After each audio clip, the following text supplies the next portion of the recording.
Hey guys, welcome back to my channel. My name is Sabrina, for those of you who don't know, or those of you who are new to the channel.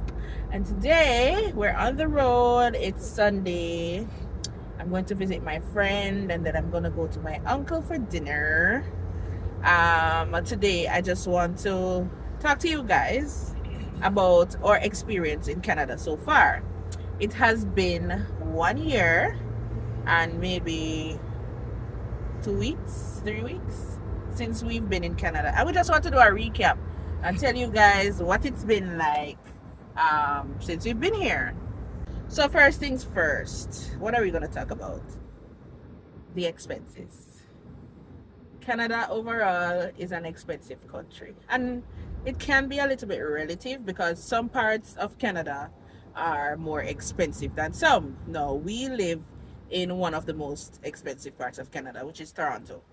And what I find though, which was kind of an eye opener, food here is basically the same in terms of pricing like it is in Jamaica, or in some cases a little bit cheaper. But rental expenses, housing expenses on a whole, is pretty expensive in the GTA, especially, which is the Greater Toronto area. When you go further out, like to the Atlantic provinces and into the colder regions, then you find that housing is much cheaper, but food is also more expensive. So it's like six of one, half dozen of the other. Like, it's kind of like the same thing when you kind of cancel it out in a way. Also, the taxes. There, Canada charges you a lot of taxes. The taxes are high. Like, you do overtime or you get paid. Yeah, so the more hours you work is the more you actually pay in taxes. So you might say, okay, you're gonna do some overtime and get some good money and whatever. And like half of that is taxes. So yeah, that's another thing. The weather. Let's talk about the weather here. The weather here is bipolar. We would say that the weather is bipolar here because, like, all right, so for example, winter is winter. It's cold right throughout, right? But when it comes on to the time where it changes from winter to spring, it's like some days are cold, then another day, so some days you'll be in a sweater, then the next day you're in a shorts, and then the next day you have to put on a thick coat. Like, you literally have to check the weather every day when you're living in Canada because you don't know what's coming. It might rain today, snow might fall the next day, it might be sunny the next day. You can probably wear shorts one day and then tomorrow you have to put on like a sweater. So the weather is very bipolar here. Having gone through our first full winter, I think we did pretty well, but I think that's because we had each other to kind of like, because winter is isolating, it's lonely, you don't have as much outdoor activity as you would have in the summer, and a lot of persons just stay home. Some persons don't go anywhere, so you don't really see your friends and family as much unless you're really intentional about it. And it's just, the cold is just something, like, it's different. Like, hear people talking about winter and actually experiencing it for yourself is like two different things. Like, I hear people say, oh, they'd prefer a colder climate and Jamaica is too hot, or tropical countries are too hot, this and that, and they are hot. But then when you come and experience winter, you're like, nope. this is not it. And then it's so nice when the snow falls. Like, at first it's pretty and white and winter wonderland, but when the snow starts to melt, it's just yucky and it looks like wet tissue. We always say that. And you're driving on the road and your car is skating. Oh, and you have to put on winter tires from like November. November to April, because you don't want to be driving with irregular tires and then the car spin out and all of that. But in terms of dressing too, you have to dress properly so that you can keep warm and you don't get sick. You have to layer up. So we bought thermals, which are like warm underclothing, and then we have like sweaters, and then scarf, and then or coat, and we wear tams or hats, ear muffs. Like your ears will literally feel like it's freezing, so you have to cover your ears as well. Proper shoes, you need snow boots, winter shoes overall, because sneakers in winter is not it, because you don't want to fall and you have to keep your foot warm and covered. So yeah, that's another thing as well for winter. Last year we didn't do any winter activities, but this year I want to do like maybe one. My friend has been telling me to go and learn and do skiing, I think, but I want to do dog sledding this year, which is where you're in a sled and the dog pulls you. That's a winter activity, so I want to try that out. The thing over here though is that you have to make the best of your situation here. So over here, you can't just sit down and mope about, oh, it's winter and it's cold and it's this and it's that, and you have to make the best of your situation here. You have to find friends, you have to find persons, your own community, if it is that you don't have any friends or family over here, because you literally need people over here. It's like no man is an island, and you need people, especially in winter when it's cold and dreary, and yeah, because that's like 6 months of dark skies. There's little to no sunlight, so even if there is sunlight, you don't feel it. yeah, even when the sun is shining, it's like you don't really feel it, like it's still very cold. And that's something that I found so weird. Like, the sun is shining, you're looking outside, it looks like a beautiful day, which is rare, by the way, because most times in winter it's gloomy, but you go outside and you're freezing, like, you know. So you have to get your vitamin D as well, and you also have to ensure you have your vitamin C, because viruses tend to go around more in the winter, so persons tend to get cold and flu and all of that jazz. So you also have to prepare for that as well. When I was coming here, I walked with a whole thing of pharmacol and flu, Panadol, Cetamol, so that we were prepared, you know, just in case we got sick or anything. I don't think we got sick last winter, but I did get a little sick in spring-ish. Yeah, and West got a little sick in spring as well. But we had the remedy. We had our pharmacol and flu, we had our Panadol, and you know, Buckley's. Oh God, we bought Buckley's cough syrup. That thing tastes so bad, but it works. So we got that as well. Yeah, so that's it for winter. All right, let's talk about schooling over here. So as you know, I've been doing postgraduate studies here. Has it been hard? Not the academic work part of it. The work isn't hard. I think it's actually probably way easier than school in Jamaica. So the school work is not hard. It's just that the first program that I had, we had like a lot of assignments, so that part of it, and I was still working full-time. So as I talk about as I mentioned, working full-time, I'm going to talk about working full-time and going to school full-time. That part of it was hard because you still have to be meeting your goals at work, and then you have schoolwork to do.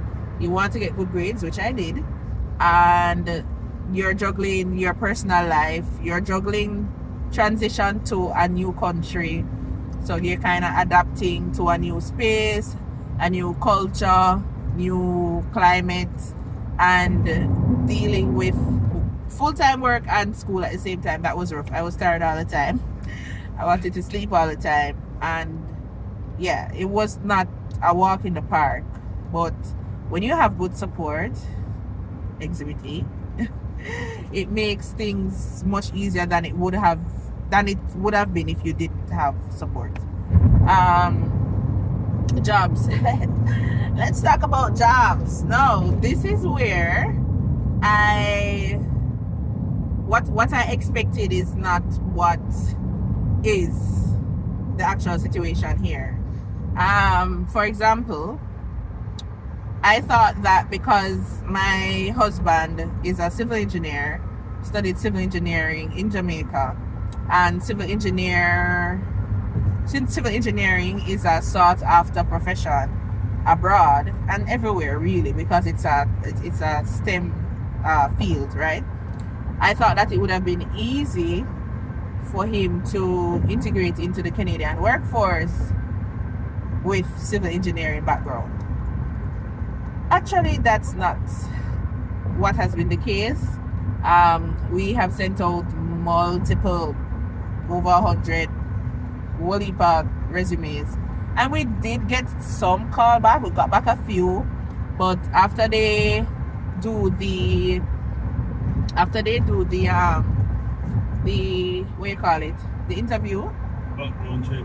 yeah, not even background check, like once they do the interview and they realize that you are not Canadian, or not even not Canadian, but you didn't study in Canada, then you kind of hear the conversation kind of take a bit of a downward trajectory. It's like they prefer Canadian experience and Canadian education, which in my opinion is not better than what we have back home in Jamaica, but it is what it is. And you might say, why am I studying here if the education is better back home? But that's personal. So yeah. This is a means to an end. But it's been hard. It's been over a year and he still hasn't gotten a civil engineering job. He's still working. He's working now. And we're grateful for that. But we would have loved for him to be in his field because it pays over here and in general, you know. But time, God and time, everything with time, you know. We're still navigating that. Also, the way we generally do resumes in the Caribbean is not the way they do resumes here. So you also have to ensure that your resume is ATS formatted. There are no tables, there are no whole heap of designs. Your picture shouldn't be on your resume. I saw one of my classmates from India who had his picture on his resume. That's a no-no, at least not in North America, because that can open you up to discrimination. Woo! Discrimination and other stuff. So you have to ensure that you find the proper way to format your resume for the North American market to ensure that you get a job. You don't need any whole heap of lines and stuff in your resume. Shouldn't be any more than 2 pages. If you can fit everything on 1 page, that would be good. But no more than 2 pages. You know, your resume should be succinct. It should also have a lot of results. So not what you just did to say, oh, you are a cashier and you collected money from people when they paid for goods. No, you have to have results, numbers, how you boosted the company, how you improved the company. They like to see that on resumes. And generally in Jamaica or the Caribbean, that's not how we were taught to do our resumes, right? You list your responsibilities. Just the format of how it's done is different here. So we had to do that as well and change up our resume and thing. The job market over here is tough. It's very tough, and everybody's situation is different, because you can have people who come yesterday and get one job today, but overall, and I'm talking from our experience, the job market is tough. And speaking to the experience of some of our peers, like my classmates who came here to study, they all have the same thing to say. You're sending out resumes, you're not hearing anything, and you're wondering if the positions are even real, or they fill them internally, which is sometimes the case, but they still have to send out the job posting anyway. So there's that as well. It's the job force is rough over here. I find that the best way to get a job over here is to know somebody. So you know somebody, and they can refer you and you get into the company. That's the best way to find a job over here, which leads me now to talk about networking. It might sound cliche, but networking is key over here. You can't come over here and be timid or come over here and say, oh, you know, as Jamaicans would say, enough up yourself. You have to enough up yourself over here. You have to stand out, whether that's in the classroom, whether it's among your peers or whatever. You have to put your best foot forward so that you can stand out amongst the group. We are living in Ontario, so it's much more competitive, so you have to be able to make your mark here in order for persons to see you, to gain visibility, and so that you can land a job or land opportunities. Volunteering is also a good idea as well. I haven't been able to volunteer just yet because I'm still just a year in, and we're just kind of finding our rhythm now. So I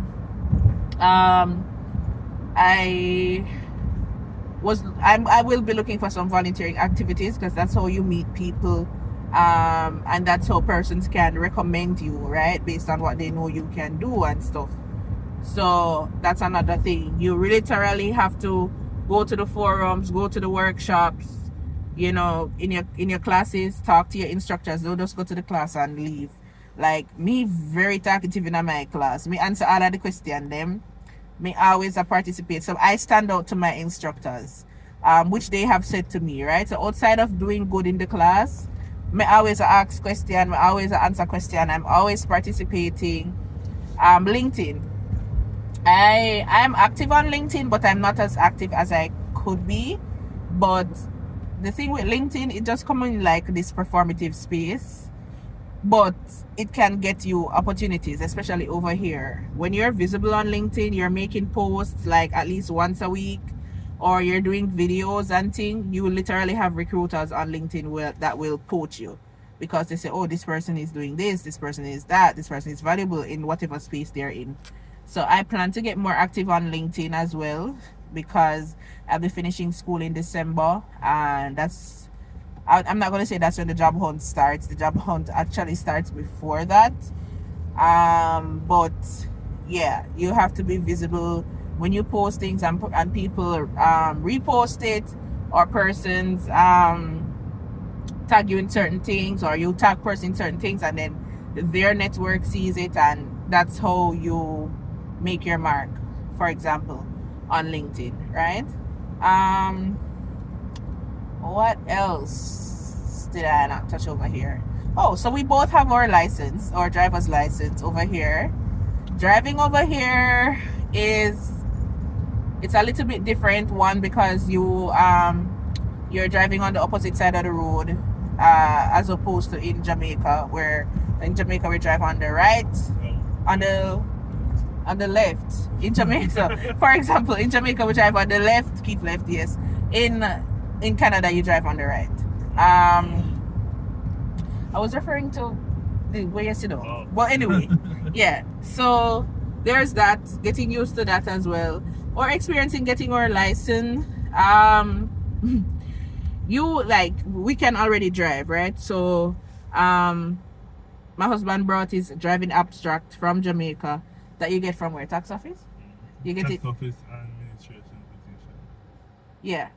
So you get your driver's abstract from Jamaica. You bring it here. Over here you have 3 levels. You have G1, G2, and G. And G. G1 is like learners. Yeah, so G1 is akin to learners in Jamaica, and that's a written test, right? G2 is basically you can drive and stuff, but you have restrictions. And G is like the full license. So when you bring your abstract from Jamaica, you do the G1, which is the written test, and then you get the opportunity to skip G2 and go straight to G. So that's what we did. We got our license. But getting our license over here, for me, it was one of the most nerve-wracking things, because when you're driving with the examiner, you have to be looking in your mirrors every 5 seconds, like all 3 mirrors, rear view. You have to be, and he actually told me, like, ensure you're looking in your mirrors. You have to like do your head so yeah. And when you're changing lanes, you cannot slow down. So if you're going 80 and you're changing lanes, you have to change your lane at 80 and continue at 80. And if you're in a 50 zone, you cannot go any lower than like 48. and you cannot go over 50. So it's between 48 and 50. So that part of it is kind of nerve-wracking because you have to, like, let's say the traffic build up in the area. Well, they'll give you a pass for that. If the traffic build up in the area, you can't go as much as 50, but you can't go you can't go over 50. If it's 80, 80 zone, you can't go over 80, and you can't go any less than like 78. So it's kind of nerve-wracking a bit, but we did it, and we have our G license over here. Another thing about driving over here, them drive horrible. And driving on the highway over here can be a little, for the first time, it can be a little daunting because it's like 6 lanes in the same direction.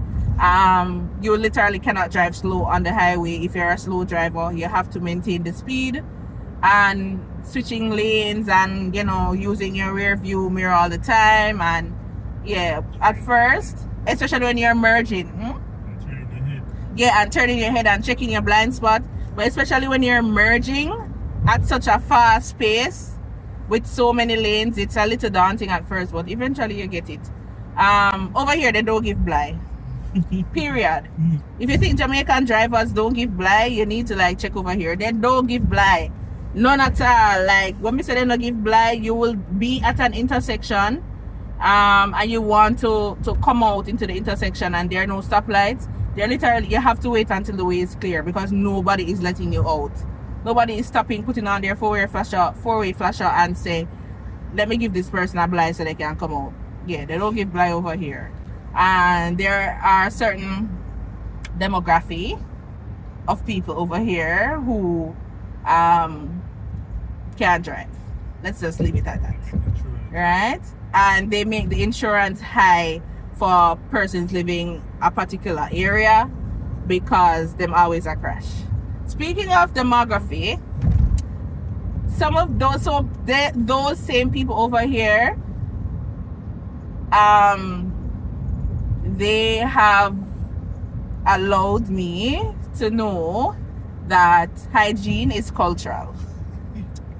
Yeah, let me put it in the most diplomatic way. So the way we do our hygiene in the Caribbean is different from the way they do their hygiene, and you will find that sometimes olfactory relates to your nose, right? Sometimes you will find that strong.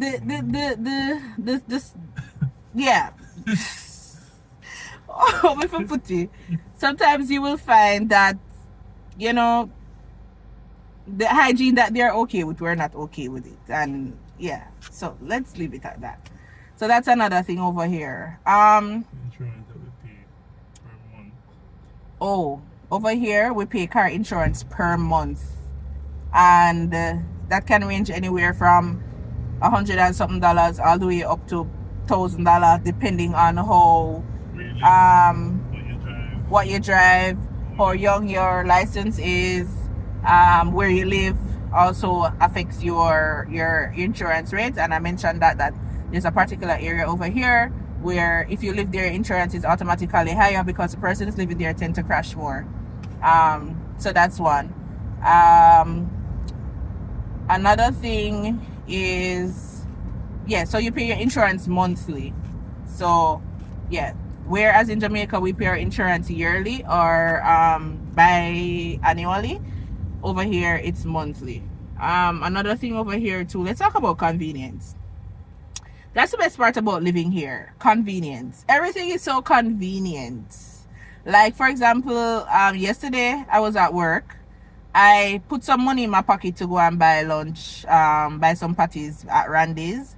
And when I reach down the road, I can't find the money now. Randy's is like, a good little walk.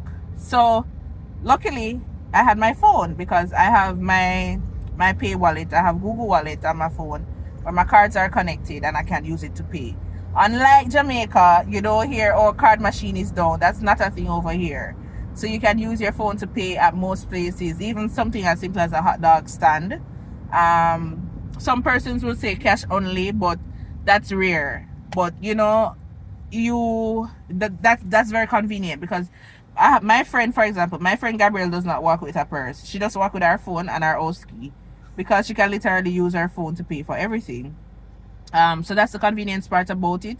Over here too, when we go to like Service Ontario or Service Canada to get business done or to look about our license or to get our SIN card, which is the same thing like as TRN, like it's literally half hour. You go in, the lines are long, you know, but the people are efficient. You go in, you do what you're doing, and you're out within half hour to an hour. In Jamaica, whole day business. Opening a bank account over here, breeze. Chef's kits. We got our credit card over the phone, like simple conversation. They ask you for a few things, whatever. And I really want better for my home country, for us to actually get to that level of efficiency and, you know, technology. It's coming. It's slow, but yeah. So the convenience is the best thing over here. Uber Eats, you stay home and you order food. You can order food in Jamaica, but them take long. Or when them come the food, because the man are riding bike kind of roll up the wheel in the ear, the food cool. Over here, everything's the food come, the food is hot, comes within a good time. So yeah, the convenience of living over here is like really good. And let's talk about getting packages delivered to our door. I know persons in Jamaica can get packages delivered to their door through Amazon now, but let's talk about not having to pay freight forwarding fees at all. And you can order something now and get it before the next day. So those little things are like really convenient and nice.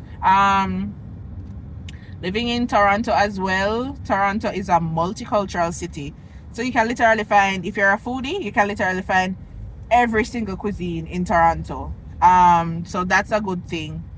But outside of having different cuisines, let's talk about the food overall.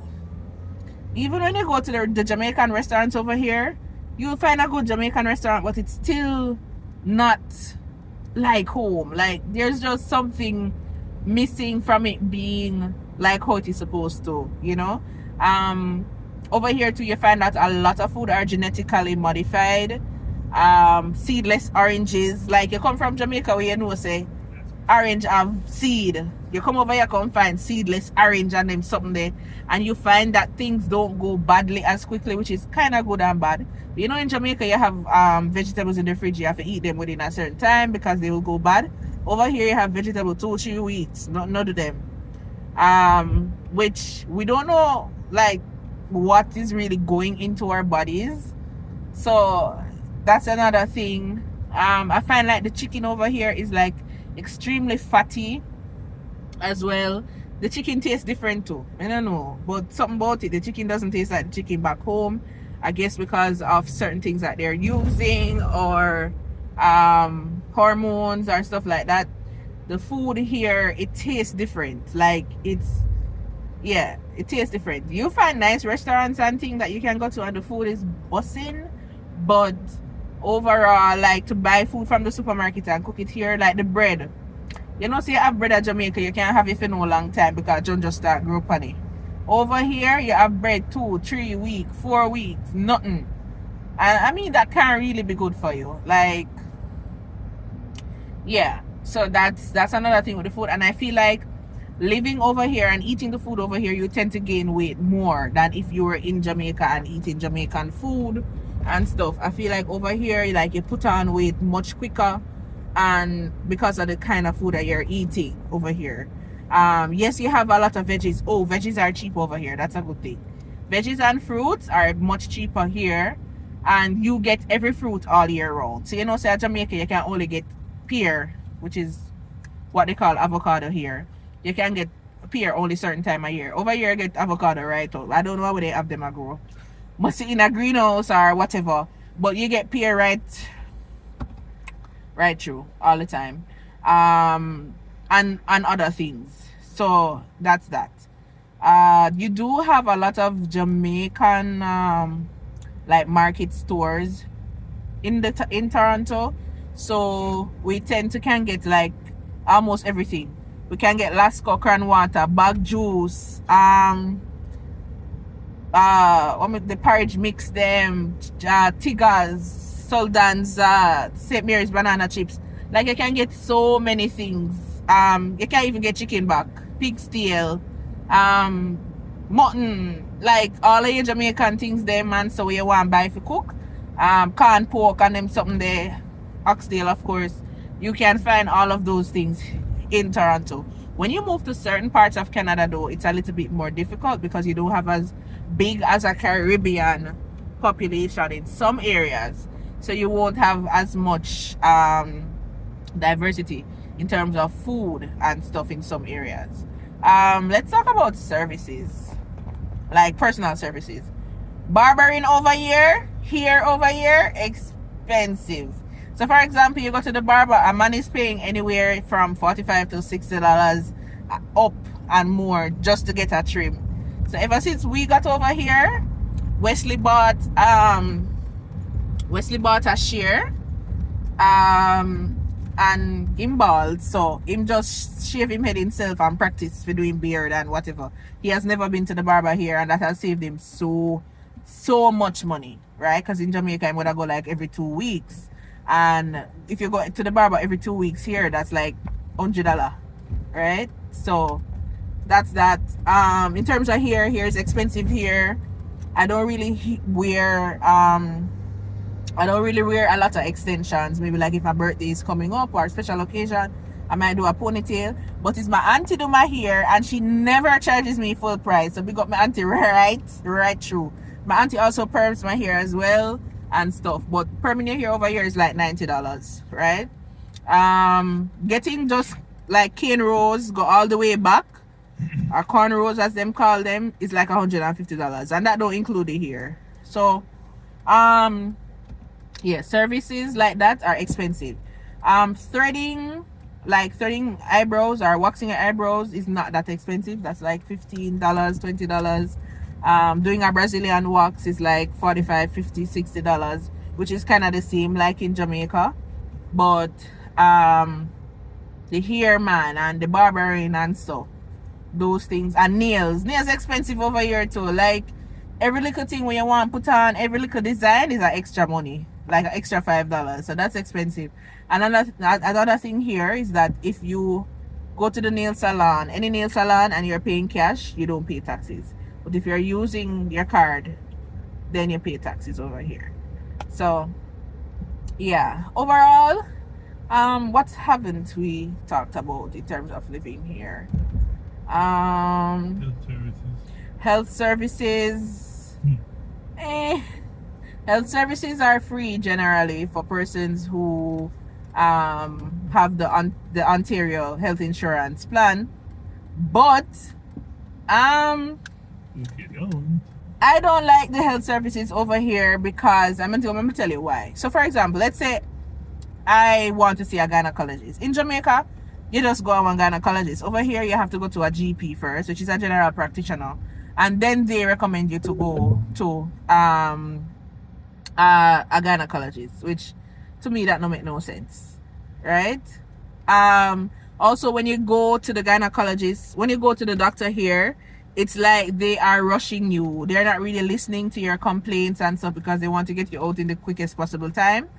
Another thing too is the wait times are long, in terms of waiting to like everybody's supposed to have a family doctor, and the wait times are long in terms of trying to get a family doctor. You have to wait until they're accepting patients and stuff like that. They're not accepting you if you don't have the Ontario health insurance plan. You go to the doctor, and if you want them to like really take you serious, you have to start ball and go on, like if you go to the hospital, so they can actually look at you quickly. Persons are waiting to do surgeries for like years because like in Jamaica you just pay money and the way you do. So yes, it's free, but it's also not efficient. Yeah, that's that for the health provisions over here. Did I miss anything? Talk about housing, I talk about food, I talk about health provisions. driving, housing is expensive, so renting and so. Car maintenance, kind of bit. Car maintenance too is West says that's also expensive in terms of labor. So West tends to do most of the things on the car by himself because he's a car man, which is good for our pockets. So But, like, even if you go for get a little brake pad change, that's almost $200 just for putting the brakes. yeah. So if you want to change your brakes or whatever, that's like $200. So it's good to like know how to do over here. It's good to know to do things by yourself. Whether it's your hair, whether it's your car, whether you know if you wax your eyebrow yourself or you can do your Brazilian yourself, you save yourself a lot of money when you know how to do things yourself, right? Because services over here are expensive. Overall, do we like it here, babe? Do we like it here? Yeah, but Jamaica is hard, you know. This is just obviously we need to make our life better, I guess. Yeah. So, it's all right. When I just came, as I probably mentioned, I was homesick a lot. I'm not homesick anymore. I do want to go home to get a little recharge and come back. And I feel like that is something that I'll do now and again. But in terms of being homesick, I'm not homesick. Do I like it here? It's okay. It's all right. It's not Jamaica. Jamaica is the bomb diggity, but it's all right. And I see where if we, plan out our thing properly, we can make life here. Sorry. Despite it being expensive and whatever challenges that you might find, I feel like we can make a good life here, grow our family here and stuff. There are a lot of opportunities here. The job market is crap right now, but I wouldn't deter anybody from coming here. I would just say, just know what you're coming into and be prepared and do your research. Care enough money. Over here expensive. And you might not get a job right away, so make sure you have a lot of money, like a lot of backup money. It's all right. It's okay. Oh, one thing I didn't talk about, the clothes. I don't like shopping over here. I did a TikTok on this, and a lot of persons agreed. Some persons were saying they don't agree, but that was like the minority. But most persons agreed. You go in the stores over here, the clothes them look like what left. Shopping in the US is so much better, and a lot of persons leave here and go to the US to shop for clothes. Well, before all of what is happening now, but shopping over here, you can get nice things online. You find nice things in the store, but it's not like a whole heap. You really have to search and look for find good things. Stores like Winners and Marshalls, I think they say Aritzia. I've never been there because it's expensive and I don't buy expensive clothes. So yeah, and you can find one and two nice things in a Walmart, if you look. But overall, yeah, the fashion scene over here is not it. Most persons are wearing like athleisure clothes and stuff. So yeah, but overall, it's all right. You can make do. It's okay. It's a working country. Yeah, it's a working country. Over here is a hustling country. You see, in Jamaica, I feel like in Jamaica we had more leisure time. Like, can't sit down and relax. Over here, say, I was think about the next dollar. It's like, okay, you have a little spare time. Oh, what we can do if we go make some money? Because the bills here, and I like a Jamaica where, if anything go hard life, like you can go live with your parents. Over here, every man for themselves, and you have to ensure, say, your thing up and you are working. So over here is like a working country. It's not really a leisure country. I'm not saying we don't do things to enjoy ourselves, because we do go out. We go to eat and we find like activities and things, especially like, well, it's the end of summer now, but in a summer, especially in Toronto, there's so much to do. There's so many fairs. There's you can go to the park, you can do a drive out, you can go hiking. There are lots of things to do in the summer, and we do partake in stuff, but it's like you're just always thinking about the next dollar over here. And in Jamaica, me never used to really watch my money. In Jamaica, because we were in good jobs, right? And West had a business as well. So, in Jamaica, if me say, okay, me want take out today, me not back me eye. Me want take out today, me I buy take out. If me want it tomorrow, me I buy it tomorrow. If my friend them say, yo, we are going to Villa next month, me say, yeah, man. I'm ready, you know, because but over here now it's like, yeah, watch the dollar, like, you know, okay, we do take out today, maybe we can do take out tomorrow. Like your budgeting of it tighter. Like in Jamaica, I used to budget and I saved a lot. But at the same time, the money never feel as easy to go, you know, like, yeah. But yeah, that's that.